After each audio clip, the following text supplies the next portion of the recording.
Welcome back to the Journey to the FarLands. All right. Okay, got a bunch of stuff. Some of it I need to get rid of. Get out of here. Okay, there's nothing offensive out here except a cow that needs to shut up. Yeah, all right. Okay, first step west is that way. All right. So, I'm going to go over here, and I am going to get rid of some of this extra crap that I don't need. There. And let me go ahead and just make up some more torches. Whoa! Oh. Okay. That's extra dry. Nasty. Quick, let's get with the wheat. And make with the bread.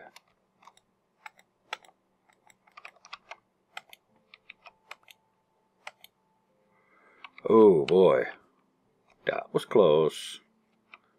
And I even looked, and there wasn't anything nasty out there.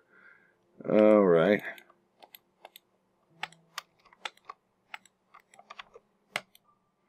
Okay. Let's collect this and get out of here. This is obviously not a place to hang out. Alright. Shut up, cow. At least you could have told me what creeper was coming. But no. You gotta be all selfish with it. I'm just a cow, you know? Oh well. Anyway. Yeah, how's that for a wake-up call? Bang! Alright. Well, that's the wake-up call for the episode, that's for sure. Anyway, let's see. Before I get too far along here and forget completely. Just scroll my notepad a little bit here, and yes, the size of the world this morning is 6,037.43 megabytes, which means the size of the world has crossed into the realm of 6 gigabytes. That is a big world. Not bad, huh? For episode, I think this is 163. I honestly can't tell you for certain right now. I usually have a much better time of keeping track of that, but it was all blown out of my head a few minutes ago. Yeah. Okay, now I was going to make some torches, so I think I'm going to do that now. Whoa. My leggings were blown off? Wow.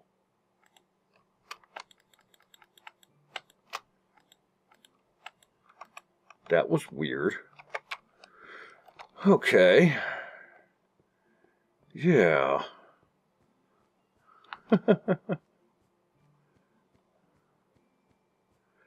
Anyway, yeah.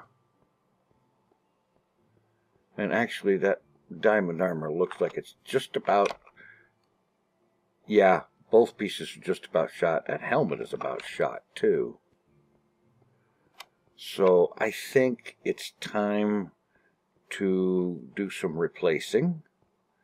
And I'm going to do it out here on the ice because, nice little fun fact, mobs don't spawn on ice.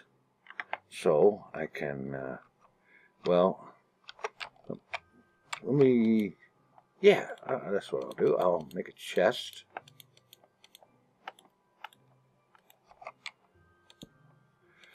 And then helmet and the last 2 pieces of diamond armor. Can go in there. And I'll get some new stuff made.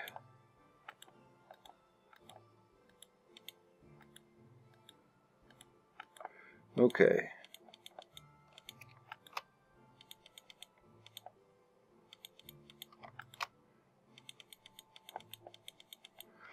Okay, and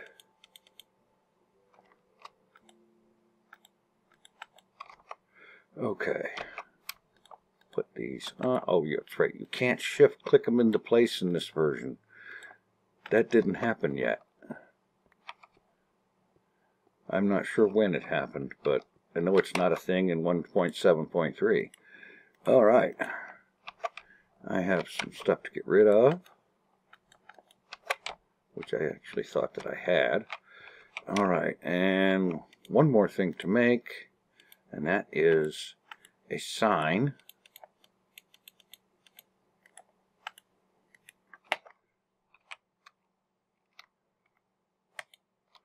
Oh, yeah. Can't put signs on chests in this version.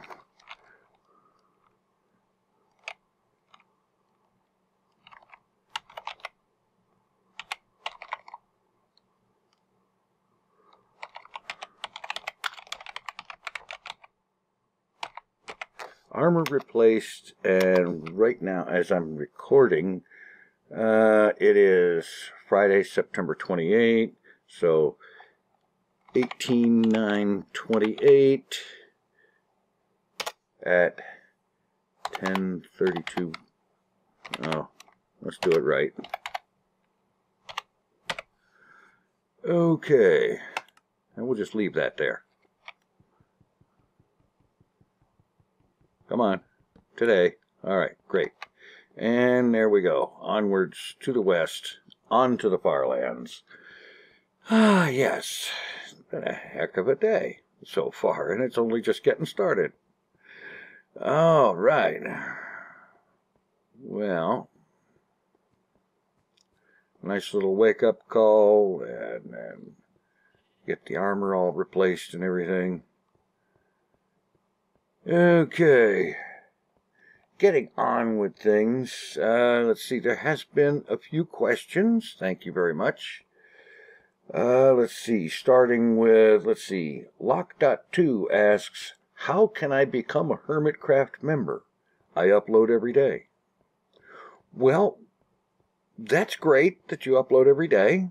I will presume that you have good content. I'm saying that because I really haven't had time to go look at your channel or anything like that. If I looked at a channel for everybody to ask me to look at a channel, I'd not do much of anything else. So, I hope you understand that. As far as joining Hermitcraft, becoming a Hermitcraft member, this is something that a lot of people want to do, and very, very, very few will actually get to do. Because, well, for one thing, new members are added to the Hermitcraft server very rarely. Generally speaking, there might be usually no more than 1 or 2, maybe 3 at the beginning of a season. And there might, in some cases, occasionally be someone added in the middle of a season, but that's generally about it. And basically, to be eligible, one has to be making good Minecraft content on a regular basis, you know, show some dedication, some creativity, or, you know, and just the idea being that it's not possible to let just anyone join Hermitcraft. And if you think about it, it's actually very understandable. Because as popular as Hermitcraft is, there are a lot. And by a lot, I mean a number ending in thousands, you know, of people that want to get on there.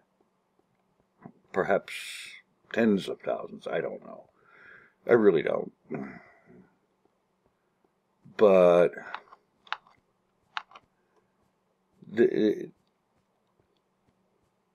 if everybody, you know, it has to be limited, because if everybody who wanted to get on Hermitcraft did, there would always be hundreds of people on, and very few people would ever actually be able to get anything done, because the server would become unplayable.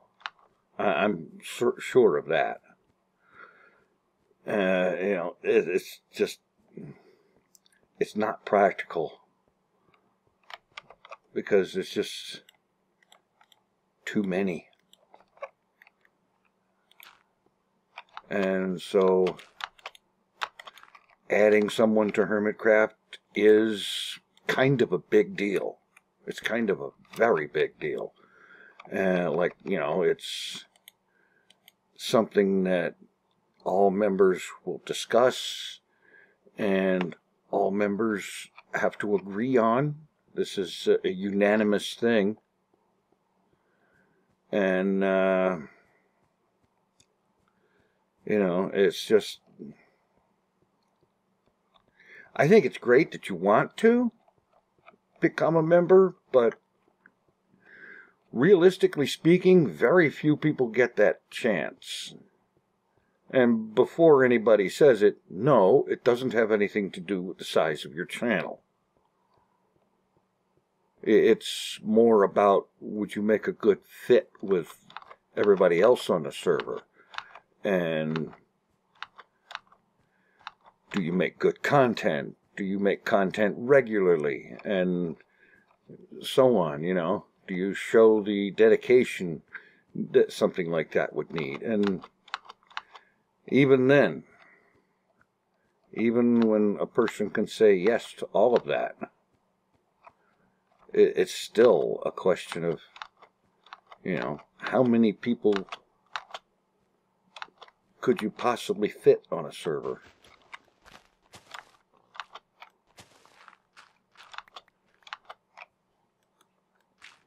Things like that just kind of have limits, just out of the pure technicality of it. But all I can say is, if you make content, you're making videos, and you like making videos, and you're having fun doing it, then go with that. And who knows? Someday it may happen. But it's best not to set your sights on it to be the only goal or something like that. I mean, just a second, I gotta throw some junk away.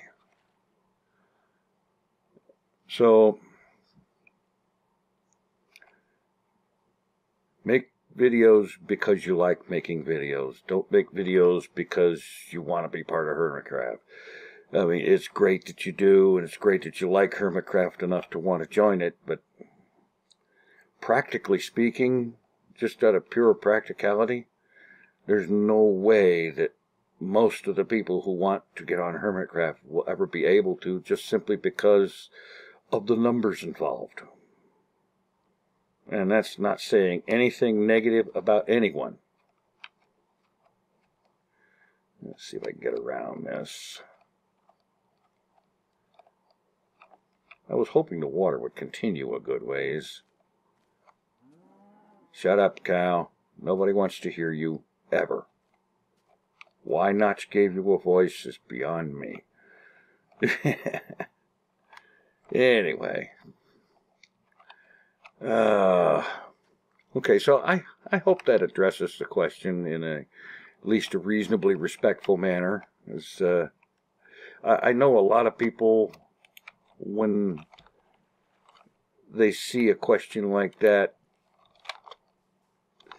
the answers are not generally always the most wonderful answers in the world. I've seen some people say some genuinely unfeeling things about something like that, and that's not cool, because, you know, I understand wanting to become part of something like that, and, you know, it's a thing. But anyway, let's see, moving on. A person with a name that I have a really hard time pronouncing because there is an HLA at the beginning of it, and my mind, growing up speaking American English, really can't wrap itself around pronunciation of something like that. It just doesn't make any sense to me. This person asks, can you do a series on Project Ozone 2 Reloaded, maybe in Kappa mode? Well, to be perfectly honest with you, it does sound like it could be challenging and fun. But the sad fact of the matter is, I'm already doing too much. I've already got too much going on to even consider adding another thing right now. Especially a modded thing, because modded always involves not only the gameplay that you see in the videos, but many hours of doing and testing, and a lot of time spent reading wikis and researching and figuring out how to do something you wish to accomplish. Yeah. Let me put it this way. For a modded series, okay, for most game series, for most Minecraft game series, with the notable exception of this one, I generally spend 3 to 4 hours in-game for every 30-minute video that you see. For every episode you see, 3 to 4 hours are spent in-game, either getting ready or doing background work or what have you, and or figuring out how I'm going to do something, and sometimes just looking at everything I've got in front of me and figuring out what I'm going to do with it, you know. So 3 to 4 hours in game just for a vanilla series, for every episode of a vanilla series. Now translate that to modded, and I have in the past, in a modded series, spent as much as 12 to 18 hours in-game for each episode produced. Or maybe 12 to, say, if I'm doing easy mode, it might be 8 to 12 hours in-game, and another 2 or 3 hours reading wikis and stuff, and looking up videos to see how to do something with a particular mod, and so on. So it's a major time investment. And since I already have a modded series going, albeit it's going to be on hold for a week or two, I don't know exactly, but it's going to be on hold for a little while, because, like I said, I'm at a point now where I have to kind of back off some of what I'm doing, because there's just too much. And yeah, but this one modded series I've got going already, with the Direwolf 20 Season 7 pack, that's about all the modded Minecraft I can handle right now. I figured out a long time ago that it is generally a mistake for me to take on more than one modded series at a time. It just doesn't work out. As much as there are times when I think about it and I say, hey, that would be fun. Yeah, it would be fun. And a lot of work. And you're already doing this, that, and the other. Think about how much time that's going to cost you in order to make something that is even reasonably good. Yeah. So, while that Project Ozone Capimo whatever thing, it sounds like it could be interesting, because I know Project Ozone Light was interesting and fun, but when it comes right down to it, it's not going to happen anytime soon. Perhaps someday, but right now, I'm just not in a position to do that. Shut up, zombie. Anyway, so that's what's going on right there. And like I said, in my last Hermitcraft episode, the one that went up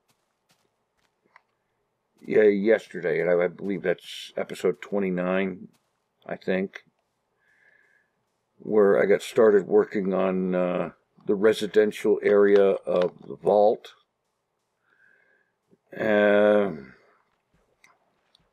I was also talking about the fact that because I've not really been feeling super great, I have found myself, whoops, that was ugliness.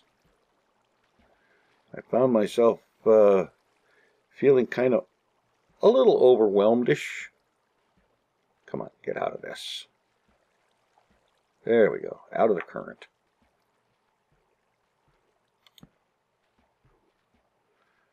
I was hoping actually to make a place to get up onto there so that I could sleep through the night. I do not want to be awake during the night on this series, because that's when the nasties spawn, and by sleeping through the night, I prevent that. Alright, here we go.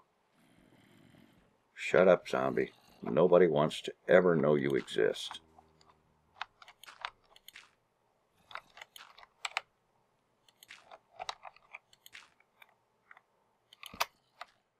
Okay, and a bed, and slam that down. Sleep through the night. And there we go. Alright. Good. And I don't see any nasties out here on the surface. Except, apparently I should have jumped into the deeper water. Oh well. Okay. Alright, moving onwards. So, yeah, I basically, for the game video, for the game channel, what I've decided is that I will be continuing my efforts to do a Hermitcraft episode every other day,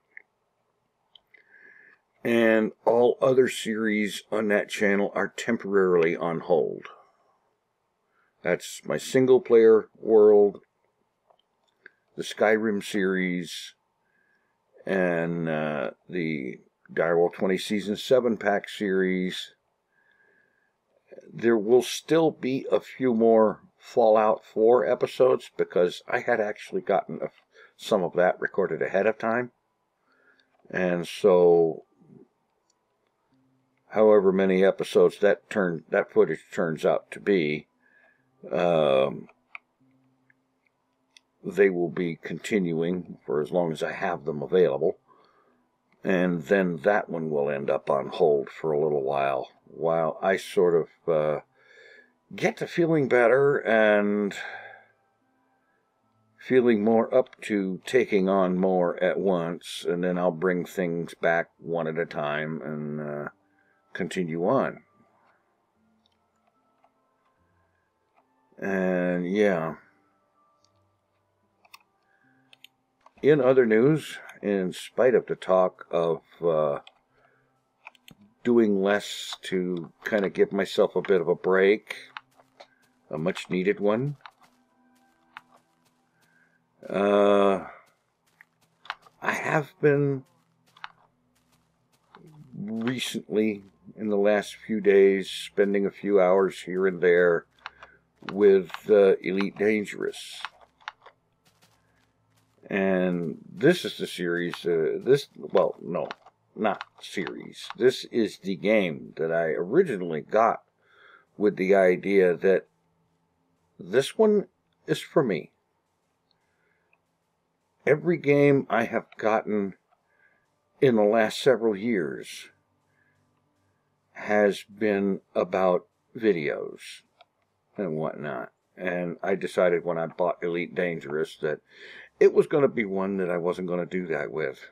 And then, of course, I got this big, crazy, hairy idea for a video series with Harry Fenton, Commander Harry Fenton, and is telling his story of this trader that lives in the bubble and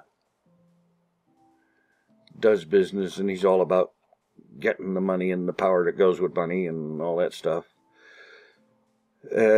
Telling his story, but I decided that that series was going to be a very occasional series, as in there might be months between episodes and so on. And there actually has been a few months since the last episode. Well, in the last few days, I've been doing a little bit of stuff with Harry, and also even recording a few clips towards the next episode, which I still have no idea when it's going to be because it's not finished. And it's a thing that I do when I actually feel up to it and when there isn't anything else that needs to be done more importantly. But that said, there is some changes coming to Elite Dangerous sometime during the fourth quarter of 2018, which technically I suppose the fourth quarter has already begun. But sometime during the fourth quarter of 2018, there's supposed to be, it's called Beyond Chapter 4. Chapter 4 of the Beyond update. And that's supposed to come out, and it is supposed to include a lot of apparently pretty huge changes to how exploration works, among other things. And that's going to be kind of big. And I figured that because Harry Fenton is primarily a trader, probably a smuggler, and who knows, maybe even a pirate, I don't know. But he's not an explorer. He doesn't really have a whole lot of patience for that sort of thing. But, that said, there are some exploration stuff that he decided was worth going ahead and doing as part of getting started on his career. One thing, for example, one of the engineers being individuals that for a price can do modifications to various and sundry ship modules to get better performance, new capabilities, and so on and so forth. And one of those engineers won't even talk to you unless you have flown 5,000 light years from your starting point. He won't even talk to you until you've at least done that. 5,000 light years is a pretty respectable trip.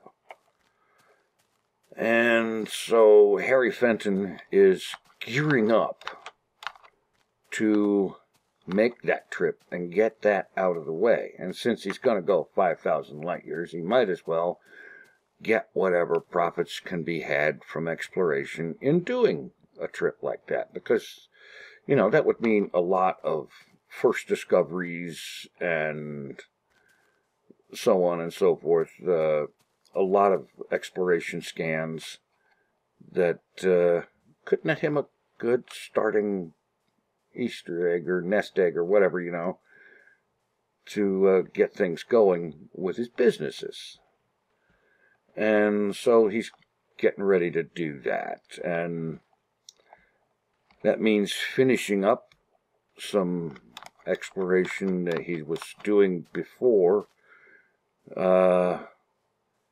if you had seen the previous episode, you know that Harry Fenton went out and flew the Road to Riches, which is a way to make a few 100 million credits worth of monies by flying a route of high-value worlds that when you take detailed surface scans of them, you can sell that data for, you know, as it turned out, about a little 350 million or somewhere close to that. And through a bit of carelessness and ill thought, or lack of thought, he ended up getting destroyed at a point when it really cost him a lot. And by a lot, I mean a loss of 230 million worth of unsold exploration data. Because there's a funny thing about exploration data. When your ship is destroyed, that data is destroyed. And so what I've been doing in the last few days is a little bit at a time, finishing up the reflying of the Road to Riches to reacquire the portion of that data that was lost. And then sell the data before it has a chance to get lost again. Now, how are we doing on time? It's getting kind of late.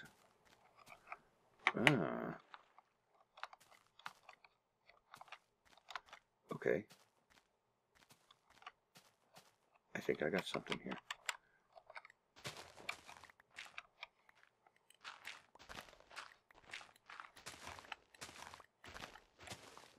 Let's put some torches down here to discourage evil spawns. Put one up there and start digging in. And yeah, so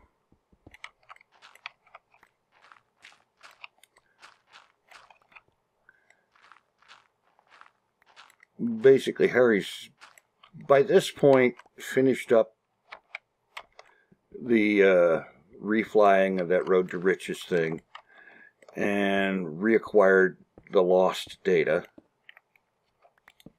and sold it, wasting no time getting that done.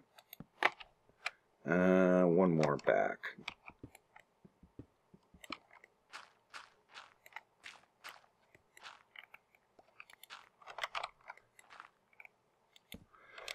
Okay, there we go. Okay, pop this down here.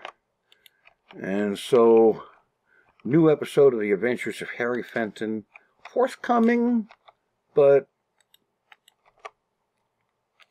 I won't say super soon. That wouldn't be very wise, because it's not going to be. It might be another week or two.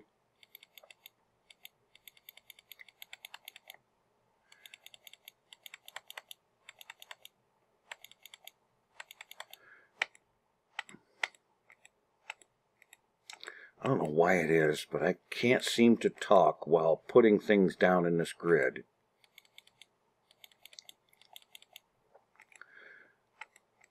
Because I'm counting what I'm putting in there, you know? And